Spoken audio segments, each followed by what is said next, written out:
Bem,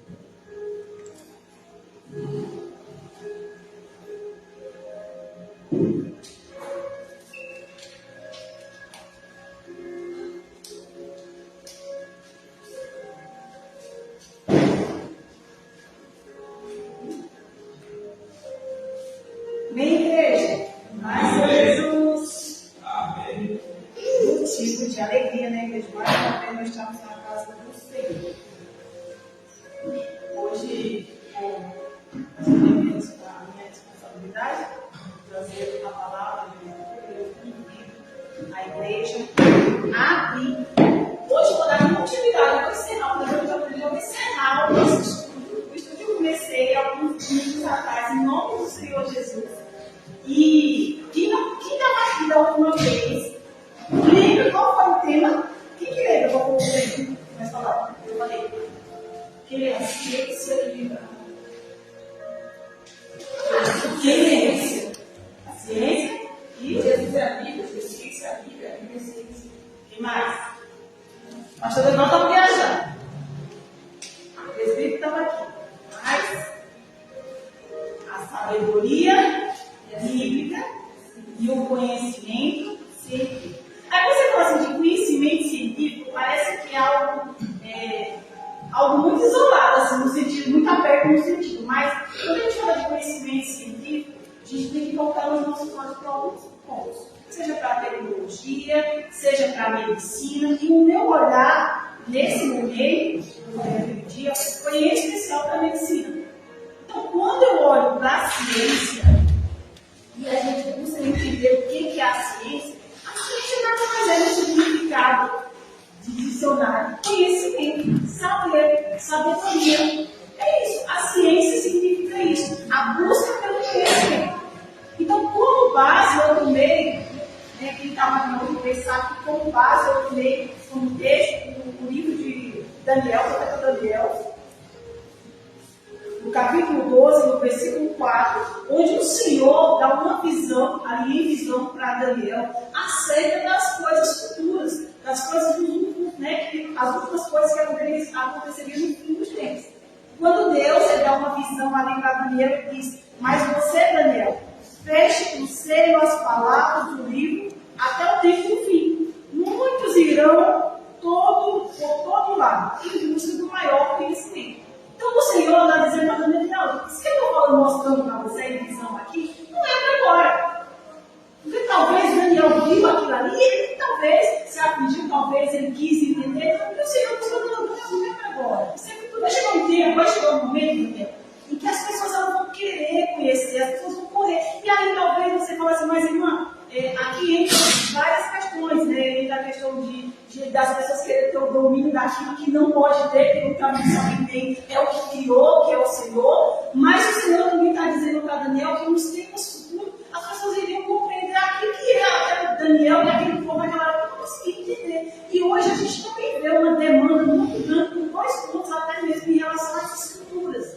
Nós vamos ver pessoas buscando entendimento, buscando, querendo conhecer mesmo a palavra, porque quem escreveu, para quem escreveu. Hoje as pessoas se alegram nisso. Mas nós também temos aquele outro público que também usa a palavra para bem próprio. Como assim bem próprio? Toda a palavra é bem próprio, no sentido de muitas das vezes distorcer, seja para a questão financeira, seja para a questão política. Eu sempre acho muito interessante que quando a gente fala, por exemplo, acerca de conheceres a verdade, e a verdade nos libertará, as pessoas me ensinam como se fosse uma palavra de um político, mas nós sabemos que não é uma palavra de um político, é a Sagrada Escritura, como nós bem sabemos, e a verdade não está, a verdade é que Jesus não estava falando nesse aspecto. Mas veja que as pessoas elas trazem em vários sentidos as palavras. Às vezes a pessoa pega um contexto isolado e ela aplica de uma maneira que não é conveniente. Mas a palavra do Senhor nos diz que o Senhor disse para Daniel: vai chegar um tempo em que as pessoas vão querer, as pessoas vão correr de um lado para o outro, o entendimento vai se crescer, que tu não consegue compreender agora. No futuro as pessoas vão compreender.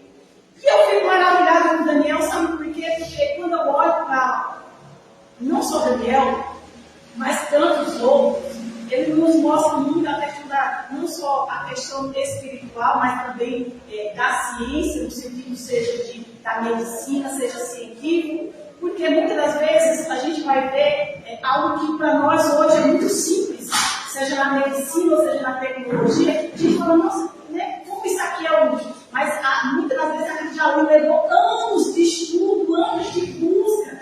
Hoje, por exemplo, algumas medicações que a gente acha tão simples foram motivo de muito estudo, de muita dedicação, e louvado seja o nome do Senhor, que o Senhor tem aberto o entendimento. Então, quando nós falamos acerca do conhecimento bíblico, da sabedoria bíblica e do conhecimento científico, eu digo que por um longo tempo, talvez, nós como cristãos tivemos esse olhar preconceituoso de achar que são coisas distintas, que não dá para andar junto, que não dá para andar junto, ali seja o conhecimento da ciência humana e a sabedoria de Deus.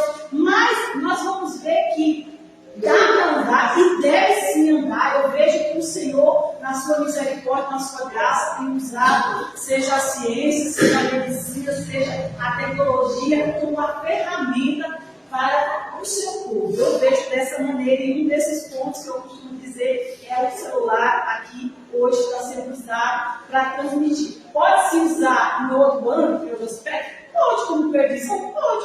Mas se o homem de Deus, a mulher de Deus, souber usar daquilo que o Senhor tem dado sabedoria para o homem, para honrar o nome do Senhor, para levar o nosso evangelho para o nome do Senhor ser glorificado, é coisa linda a tecnologia, e eu sou super a favor. Mas, quando Paulo, ele escreve a carta aos Tessalonicenses, ele diz o que lá no 1 Tessalonicenses 5:20, examine tudo. Você vai examinar tudo.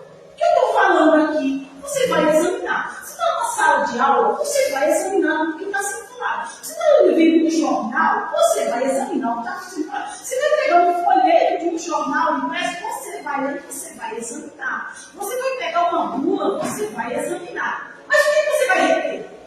Aquilo que é bom. O que eu estou falando aqui hoje? Então você vai dizer, mãe, eu vou reter tudo para mim. Não sei. Mas certamente aquilo que o Espírito Santo de Deus falar ao teu coração que é bom, e você dizer, você vai guardar o teu coração. Assim, são muitas das vezes a questão da ciência, da tecnologia, que louvado seja o nome do Senhor. Que o Senhor nos dá esse discernimento. O Senhor nos dá esse discernimento de olhar e dizer que isso aqui eu posso agregar à minha vida como cristão. Isso aqui eu vou destacar. Nós estamos muitas vezes numa sala de aula e nós ouvimos muitas coisas. E aí eu vou absorver tudo aquilo para mim, até o ponto da minha fé ser questão. Não, eu vou reter o que é bom. O que é bom eu vou reter. O que não vai acrescentar na minha vida espiritual, o que vai gerar falha espiritual, eu vou descartar.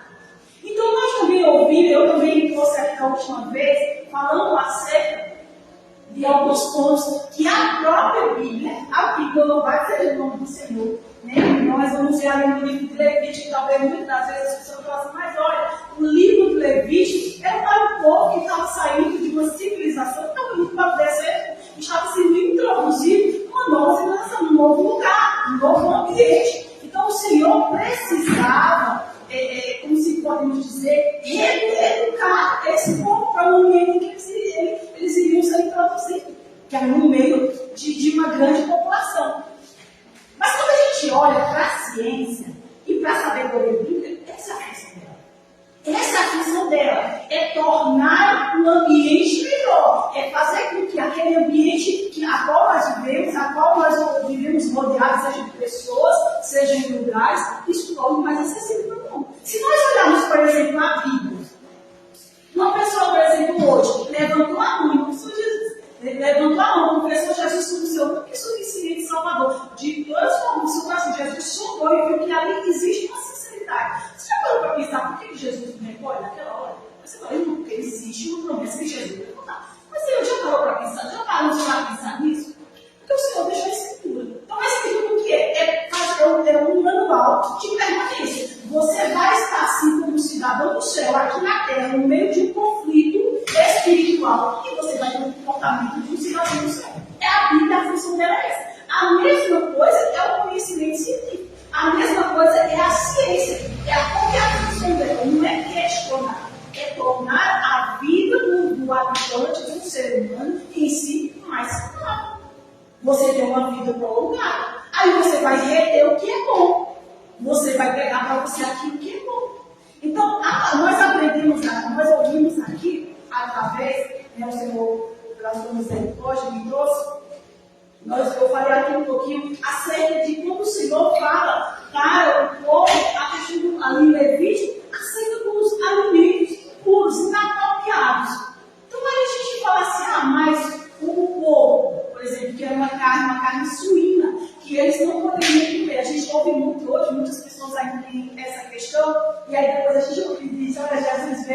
abençoou todos os alimentos verdadeiramente. Mas paramos para pensar naquele contexto, naquele contexto, naquele momento, naquela situação. Se o Senhor deixasse todo mundo no meio de tudo que era alimentos inapropriados, que não tinham um lugar para ser feito corretamente, o que está acontecendo com isso? A gente está falando de deserto, a gente está falando de milhares e milhares de pessoas. Então, veja, quando muitos anos depois, eu estou falando isso, o Senhor falou isso há quantos mil anos atrás, acerca, por exemplo, da carne de porco, a carne de porco. Há menos de 100 anos atrás, menos de 100 anos, estou falando 100 anos atrás, depois de muitos longos anos de estudo, vem um mestre e ele diz, olha, verdadeiramente, a carne suína, se ela não tiver um preparo correto, ela é inapropriada para o consumo. Por quê? Porque é parasita de transmissão. Isso aí pode ocasionar vários sabores no corpo humano, desde bactérias, desde a parte neurológica, até mesmo infecções. Pode vir a óbito. Então veja, aquilo que a medicina ele diz, não, realmente tem que problema. O Senhor já estava falando isso há muito tempo. Então veja, o que a sabedoria bíblica falou, a ciência, o conhecimento da ciência vem tem fundamento. Verdadeiramente é isso. Só que aí, talvez se o Senhor parasse naquele momento, há quantos mil anos atrás, para explicar para o povo, você falou, olha, vai chegar o tempo em que as pessoas vão entender que a carne suína, na hora do preparo, antes de consumo, ela precisa ser refrigerada, ela precisa ser preparada de uma forma correta, existe a parte que pode comer a parte. Você acha que eles iriam entender naquele momento? Então, por isso que o Senhor diz, parte do negócio. Continua, eu conheci essa métrica, não vou entender. À medida que eu passo no tempo, vocês não vão entender. Então a gente ouviu também aqui acerca da lavagem das mãos. Hoje, eu até falei para o pessoal que quando você vai trabalhar na área da saúde, a primeira coisa que você aprende é a teoria. Lógico, é de suma importância a teoria, a prática. Mas aquilo que é ensinado dia, todos os dias. Você chegou no hospital, você está em sala de aula, você começou uma anotação que seja o que for. Se você não começar essa anotação dizendo, lavei as minhas mãos na técnica, você pode ser pontuado e até mesmo até uma demissão. Se ocasionar daquele paciente, daquela pessoa, isso eu não estou falando unicamente de trabalho, estou falando de médico, de fisioterapeuta, de toda a parte. Se você, por algum motivo, essa pessoa tem uma infecção cruzada ou generalizada e você não colocou a sua proteção de que você lavou as suas mãos na técnica, você vai ser responsabilizado por aquilo. Porque eles vão entender que foi de você que veio essa infecção cruzada. Então veja, aí você fala, e a Bíblia fala isso? Vou falar para você de algo muito interessante. Quando constrói a Bíblia também, uma das coisas muito interessantes que eu até falei esse dia foi a ceia da bacia. A bacia que deveria ter para que o sacerdote lavasse as suas mãos todas as vezes que houvesse um sacrifício, uma oferta. Eles deveriam lavar as suas mãos, lavar as suas mãos. Isso é uma questão espiritual, né? Como nós dissemos, é uma questão de um significado espiritual. Por conta da purificação e de porque apontava para a questão do Cristo. Mas você já imaginou quantas ofertas ele entrega de animais no dia? Você já imaginou se Deus dissesse para o sacerdote que eles deveriam a cada sacrifício ir lavar as mãos e lavar os pés? Vocês acham que verdadeiramente há quantos mil anos atrás?